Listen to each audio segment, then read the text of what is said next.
आमाको कपाल पाले समाजले गुन्डा बन्न थाले तर मलाई बाल म आफ्नै तालमा हिँड्न थाले आमा बिमारी भयो मेरो चिन्ताले मैले कति कुराहरू गुमाएँ आफन्तलाई अति रुवाएँ यो नौटङ्की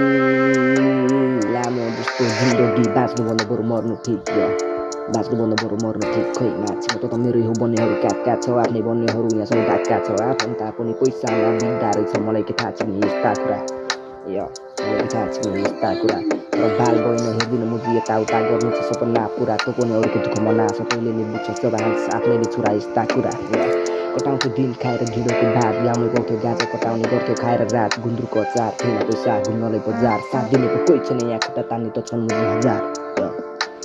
दिमागमा खेलिरह हुन्छ मुजीमा चाहिने कुराहरू नाना थरी गरी निन्द्रै लाग्दैन रातभरि छटपट्टि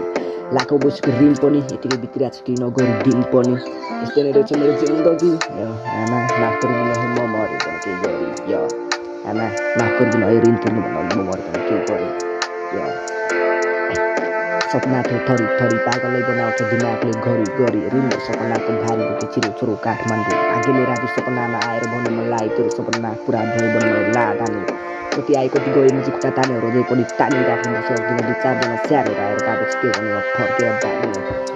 तर हार मानेन कसले के भनेको थियो र कसले के व्यवहार गरेको थियो त्यस्ता कुराहरू मनमा राखेन मेरो बारे नराम्रो सोच्ने मान्छेहरूलाई मैले कहिले नै मान्छे ठानेन मैले खाने सबैलाई पशु मेरो आँसु